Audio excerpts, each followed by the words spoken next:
baik karena sudah mewakili sekolah. Berapa? Pidato bahasa Indonesia ya. Oke. Sekarang sebelum mulai pembelajaran kita berdoa terlebih dahulu. Kita tolong dibantu untuk memimpin doa.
tujuan kenapa kita menggunakan teks prosedur, kemudian ciri-ciri dari teks prosedur dan struktur dari teks prosedur. Oke, kalau makanan atau minuman di kelas 5A ini suka makanan minuman apa? Makanan es kan? Mantap. Makanannya apa? Selain burger, apa lagi? Terus apa lagi? Tempe dan kecap. Nasi goreng.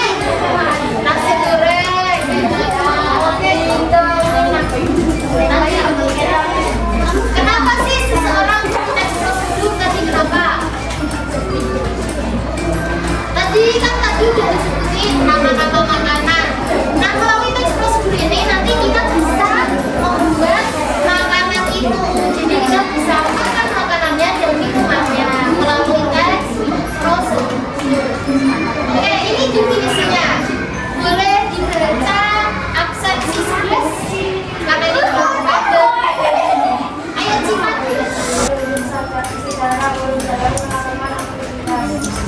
Ada hidangan cara membuat sesuatu, cara melakukan sesuatu, cara membuat sesuatu. Nah ya, jadi bisa dibagi ya, teks prosedur itu berisi langkah-langkah untuk melakukan aktivitas atau kegiatan. Jadi teks prosedur itu bisa cara membuat sesuatu seperti tadi, cara membuat masakan, membuat nasi goreng, membuat burger, membuat steak, terus apa lagi tadi yang disuka yang nonton, membuat minuman juga bisa. Terus cara melakukan misalnya kita mau pesan makanan lewat Grab, lewat Shopee Food, itu kan cara melakukan juga untuk langkah-langkah. Kemudian cara menggunakan sepatu, cara menali sepatu, cara menggunakan kompor listrik seperti itu. Ada lagi tahu cara menggunakan apa lagi?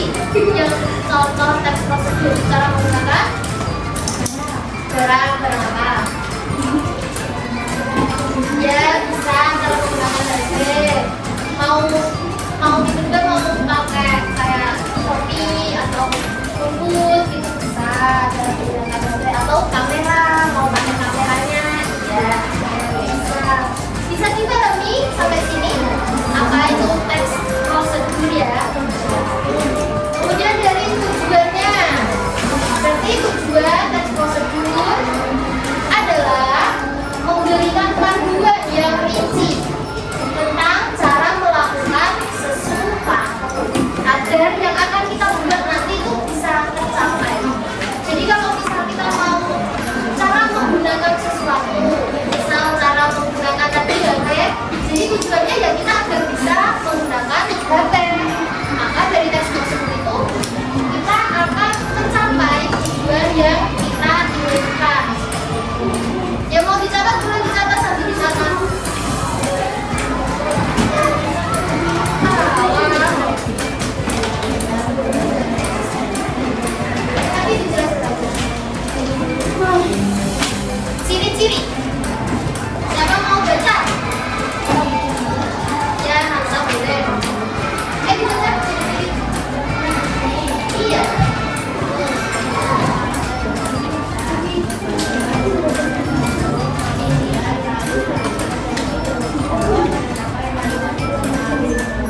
lagi seperti itu Miss bumbu.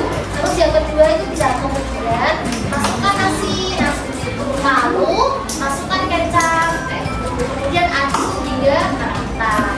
Seperti itu. Jadi langkah-langkah dari teks prosedur itu saling urut dan berhubungan.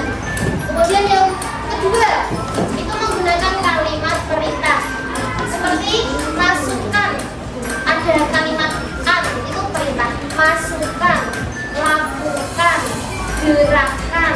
Nah, yang akhirnya an kalimat perintah. Apa contohnya apa lagi? Lakukan. Nah, lakukan apa lagi?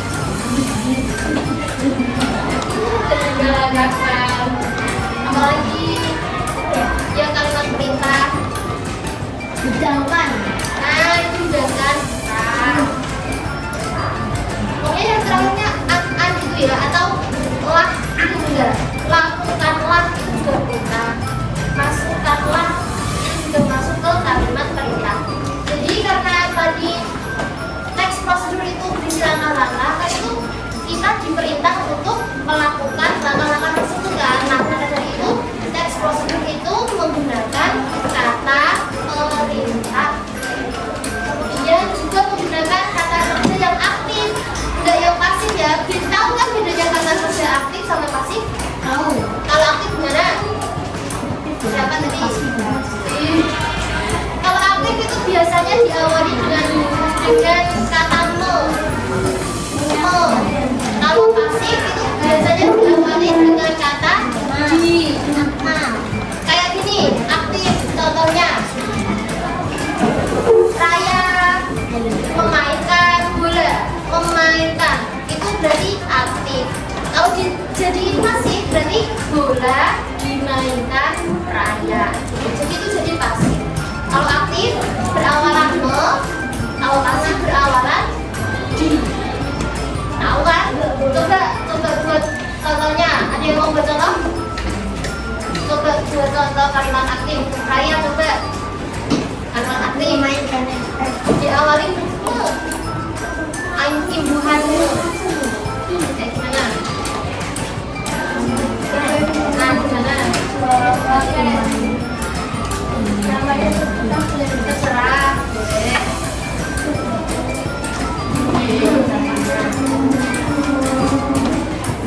Ya, gimana?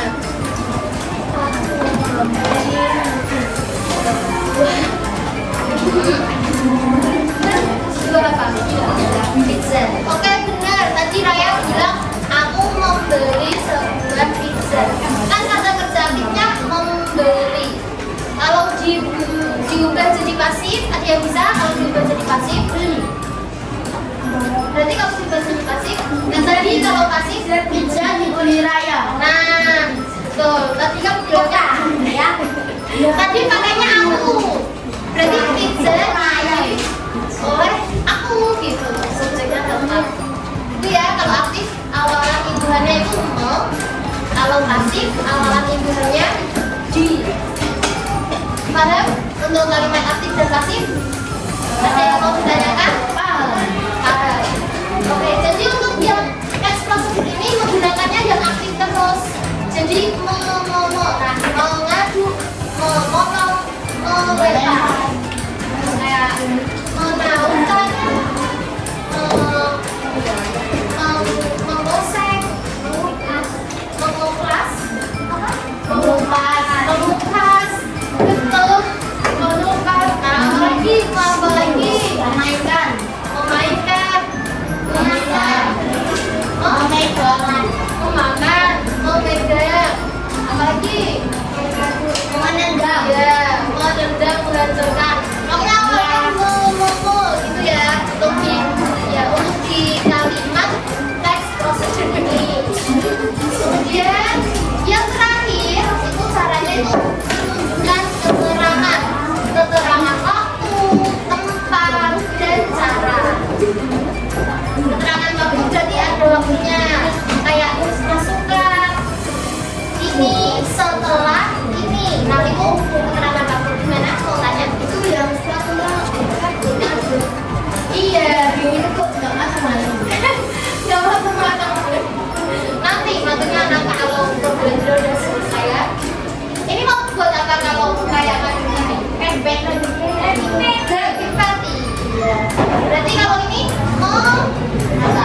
Baterai full. Memasak. Memanggil ya, membaliknya, membalik, melempar itunya, ready-nya biar mateng, menggoreng ating. Yang kedua ditanyakan ini untuk contoh keterangan waktu. Ada selama rentang waktunya itu dijelaskan. Ada rebus telur selama berapa menit, sampai ini. Ya terus kalau keterangan tempat itu keterangan tempat dispesifikasikan ada kalimat di dan ke. Ini ada di sama ke. Itu berarti keterangan tempat. Di dalam kelas berarti tempatnya di kelas. Ke lapangan berarti tempatnya di dapur. Kayak gitu. Di dapur berarti di dapur. Kemudian kalau cara keterangan cara itu dijelaskan dengan kata dengan cepat, dengan tepat, dengan jangan sampai gosong. Kayak seperti itu kalau dari teks prosedur. Jadi aku ditanyakan buat ciri-ciri teks prosedur. Siapa mau tanya ciri-ciri teks prosedur? Ya, nih. Udah paham ciri-ciri teks prosedur? Yang pertama, berurutan. Langkah-langkahnya saling berurutan dengan menggunakan kata menunggu. Kemudian yang kedua, apa? Yang kedua, ini apa tadi yang kedua? Nah, menggunakan kalimat perintah. Yang ketiga, menggunakan kata kerja aktif. Dan yang terakhir, menggunakan kata keterangan tempat, waktu, dan cara. Bisa dipahami?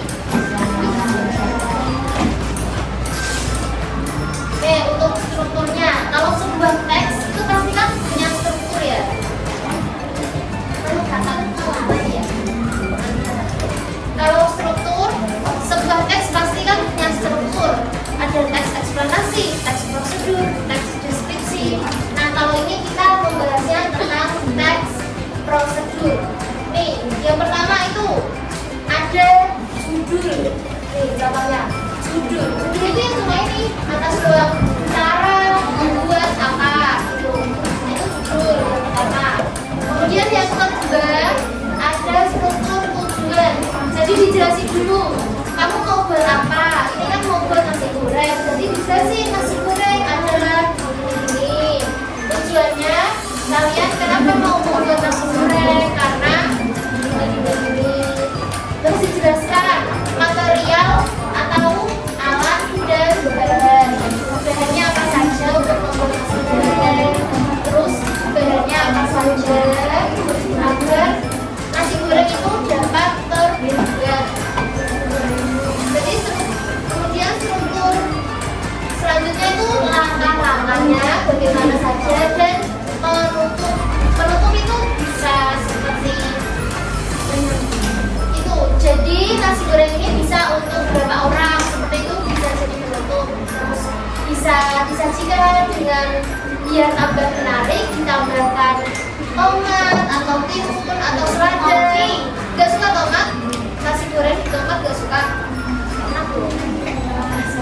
Tomat, selada gitu, itu bisa jadi penutup ini. Nah, nasi goreng ini bisa untuk 3 orang loh. Kamu juga dapat menambahkan cabai jika menyukai rasa pedas. Mudah kan cara membuatnya? Selamat mencoba. Nah, seperti itu untuk penutup itu kita memberikan kesimpulan kita bagaimana cara membuat nasi goreng ini dan untuk berapa porsinya atau untuk apa sih kegunaannya. Jadi langkah-langkah yang sudah kalian sebutkan jelaskan di bagian langkah-langkah. Jadi struktur yang pertama tadi apa? Judul. Kemudian yang kedua tujuan dulu. Habis itu menjelaskan tujuan. Kemudian yang ketiga tadi menyebutkan dulu alat dan bahan. Semisal mau cara mencuci tangan, ya alat dan bahannya apa aja? Sabun sama air.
bekerja sama dengan tepat, dan tuntas.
Oke, 5A. Iya, semua nanti kelompok 3 udah selesai. Kelompok 1 udah selesai.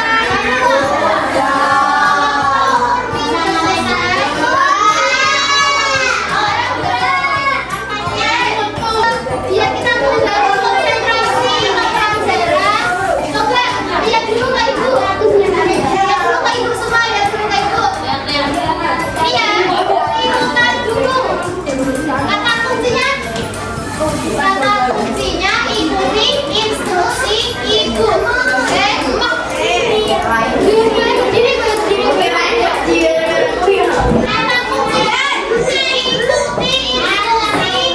ibu, ya. Ikuti instruksi ibu. Kalau gini, kalau ibu bilang ke atas, jadi gini. Kalau ke samping, gini. Kalau ke depan, gini. Oke, ke atas gimana? Ke atas. Tangan ke kanan, ke belakang, ke samping. Tangan ke belakang, lagi tangan ke atas. Tangan ke depan. Tangan ke samping. Tangan ke atas. Ayo, ikuti instruksi ibu. Tangan ke samping. Tangan ke samping. Ke samping, ayo. Ke samping. Ke samping. Tangan ke samping. Ya. Tangan ke atas. Tangan ke depan. Tangan ke depan. Tangan ke depan. Ngerti ya, kamu ngantuk kan? Tangan ke atas. Ke atas. Ayo, siapa yang masih salah? Tangan ke samping. Tangan ke samping. Tangan ke atas. Oke, udah konsentrasi lagi. Dan kita kembali ke pelajaran lagi.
Oke,